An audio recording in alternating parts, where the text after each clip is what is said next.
Mesdames et messieurs, merci de faire confiance au journal de la ville et tout de suite le sommaire. Un mandat d'arrêt international émis par la justice militaire congolaise contre Corneille Nangaa Yubelo, coordonnateur de l'AFC, poursuivi pour plusieurs griefs dont des crimes de guerre, des crimes contre l'humanité, l'insurrection et la torture.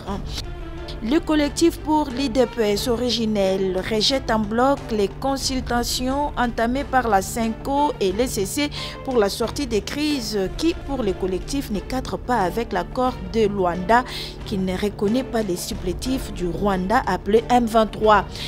À la réunion des présidents des parlements africains atlantiques tenue à Rabat au Maroc, le président de l'Assemblée nationale Vital Kamerhe a dans son adresse ce jeudi 6 février 2025 porté la voix du peuple congolais qui dénonce l'agression rwandaise et ses supplétifs du M23 dans l'est de la République démocratique du Congo. C'est tout pour les sommaires, mesdames et messieurs.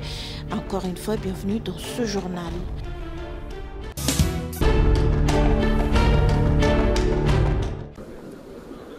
Réunion en session extraordinaire depuis le mardi 4 février sur demande du président de la République, Félix-Antoine Tshisekedi Tshilombo. Les deux chambres du Parlement ont adopté séparément le mercredi 5 février le rapport final de la commission mise en place pour examiner le voisin moyen politique et diplomatique de sortie de crise face à la situation sécuritaire qui prévaut dans la partie est du pays. Sous la conduite du speaker de la chambre basse du Parlement, les élus du peuple ont travaillé d'arrache-pied pendant 2 jours en plénière comme en commission pour élaborer leurs recommandations axées particulièrement sur le volet politique et diplomatique. La grande commission mixte paritaire Assemblée nationale Sénat était composée notamment des commissions mixtes paritaires Défense et sécurité, Relations extérieures, PAJ, socio-culturelle, économique et financière. Après l'audition en commission du vice-premier ministre, ministre de l'Intérieur, Sécurité, Décentralisation Affaires coutumières et du vice-premier ministre, ministre de la Défense nationale, les députés nationaux ont conjugué leurs intelligences pour réfléchir sur les voies et moyens de sortir le pays de la crise sécuritaire qu'il traverse. La plénière, tenue à huis clos, en cette deuxième journée, a adopté à l'unanimité et sans débat le rapport final mixte qui contient toutes les recommandations de 2 chambres du Parlement. Ce rapport, dont la primeur est réservée uniquement au chef de l'État, rencontre sur tous les plans les attentes du commandant suprême. Aujourd'hui, dans la méthodologie concertée avec le Sénat, nous avons auditionné séparément les rapports identiques de ces 5 commissions paritaires mixtes. C'est ainsi que nous avons passé en revue les rapports de la commission paritaire politique, administrative et juridique, les rapports de la commission mixte paritaire défense et sécurité, le rapport de la commission mixte socio-culturelle, les rapports de la commission mixte paritaire économique et financière, les rapports de la commission mixte paritaire relations extérieures.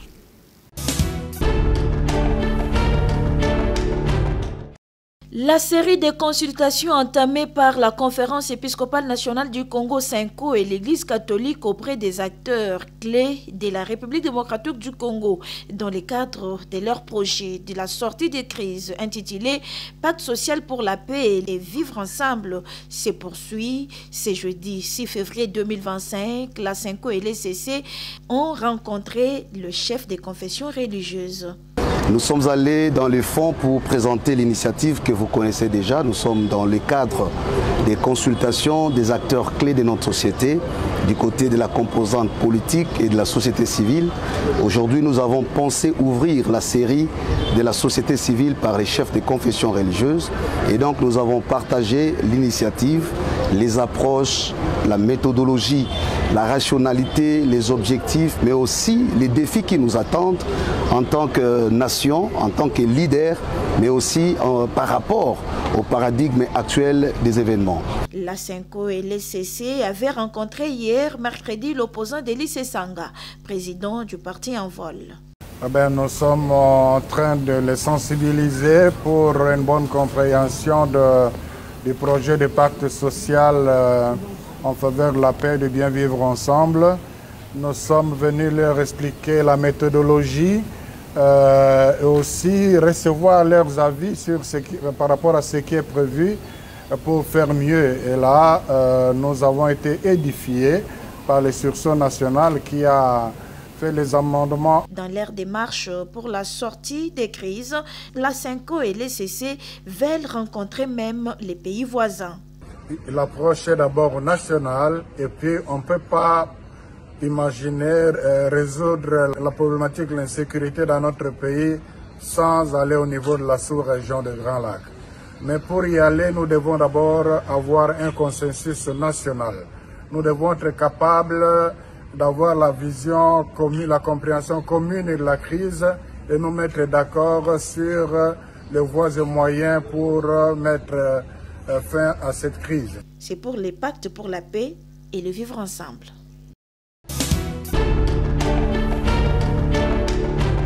Dans une déclaration tenue ce jeudi 6 février 2025 à Kinshasa, le collectif pour l'UDPS originel condamne avec la dernière énergie le carnage dans la ville de Goma, Nord Kivu, dans l'est de la République démocratique du Congo par le Rwanda et ses supplétifs du AM23. Le collectif pour l'UDPS originel qui reste attaché au président de la République, Félix Antoine Tshisekedi, demeure reconnaissant pour ses efforts déployés afin de faire face aux multiples agressions. Le collectif pour l'UDPS originel reste convaincu que le vaillant peuple congolais sortira vainqueur de toutes les ignobles épreuves de son asservissement et de son maintien sous toute forme de domination, d'où qu'elle vienne. Le collectif pour l'UDPS originel, en solidarité avec la population de Goma, les forces armées de la République et les Wazalendo, condamnent les silences de la communauté internationale face au Rwanda, principal soutien du AM23.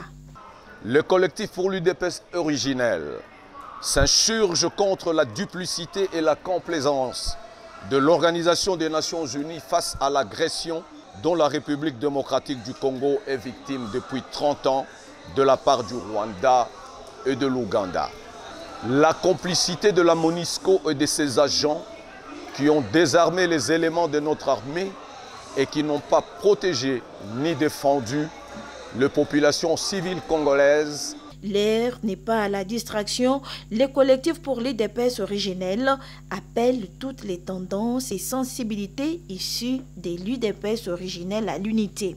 Le collectif invite, en conséquence, les membres de la tendance UDPS Tshisekedi qui ont toujours joué le néfaste rôle du plus grand commun diviseur de la famille UDPS pour leurs intérêts égoïstes et individuels, à se ressaisir et à œuvrer et donc à la réconciliation et à la réunification de la grande famille de l'UDPS en vue de barrer la route à tous nos ennemis communs, internes et externes. Le collectif pour l'UDPS originel qui a appris la saugrenue idée d'un dialogue au forum pour la paix initié par l'Église catholique et l'Église protestante congolaise, rejette catégoriquement cette initiative satanique qui ne cadre pas avec l'accord de Luanda, qui ne reconnaît pas les supplétifs du Rwanda appelés les M23. Il faut prendre les services de sécurité dans sa globalité. Intensification des conflits meurtriers dans l'Est de la République démocratique du Congo et les blackouts d'informations sécuritaires, un génocide ou crime, s'interrogent les collectifs 24 et le Comité des droits de l'homme et développement CODOD qui condamnent avec fermeté de nouvelles tueries par le Rwanda et ses supplétifs du AM23. Dans un point de presse tenu ce jeudi 6 février 2025 à Kinshasa, le collectif 24 et les CODOD déplorent cependant une autre guerre plus atroce en République démocratique du Congo.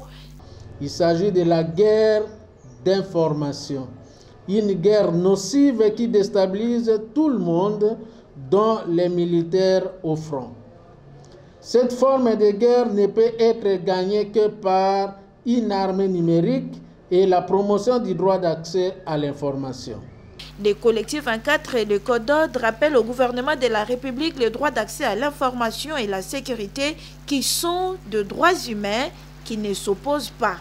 Le droit à la sécurité est tributaire de la promotion du droit d'accès à l'information.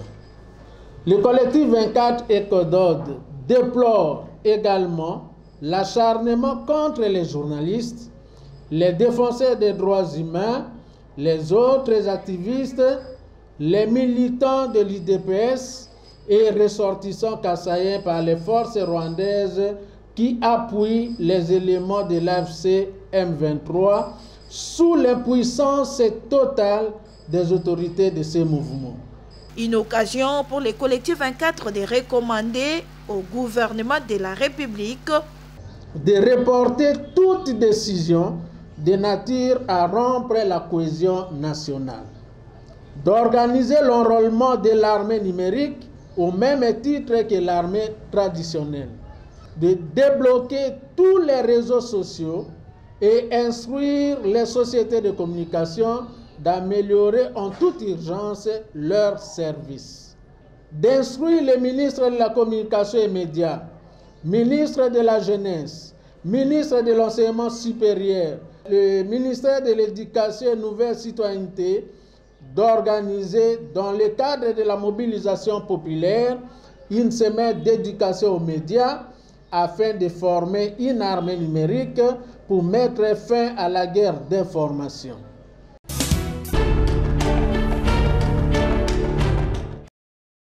Le chef de l'État, Félix-Antoine Tshisekedi, a nommé les professeurs Désiré Cashmire et Bérande Kolongele comme nouveaux conseillers spéciaux en matière de sécurité. Cette ordonnance présidentielle a été lue par Tina Salama, porte-parole du président, le mercredi 5 février à la radio-télévision nationale congolaise. Désiré Cashmire succède ainsi au professeur Jean-Louis Essambo Kangaché, nommé en août 2023. Ce nouveau conseiller du chef de l'État a précédemment exercé en tant que directeur de cabinet adjoint du président de la République. En mai 2020, suite au démêlé judiciaire de Vital Kamerhe, il a assuré l'intérim du directeur de cabinet. En avril 2021, il a été nommé ministre du numérique dans le gouvernement Lukonde. Il dirigera le Conseil national de sécurité CNS, un organe stratégique chargé d'assister le président de la République en matière de sécurité nationale. Il est responsable de la coordination des politiques de défense, de sécurité intérieure et extérieure, ainsi que des stratégies de lutte contre les menaces pesant sur l'État. Né le 22 novembre 1972, Désiré Cashmire et Bérande Kolongele, originaire du Grand Bandundu et avocat inscrit au barreau de Kinshasa-Gombe. Il est également professeur à la faculté des droits de l'université de Kinshasa. Avant sa nomination, il était député national élu de la circonscription de Bulungu. Sa nomination intervient alors que l'Est du pays fait face à la guerre menée par le rebelle du M23 ainsi que l'armée rwandaise.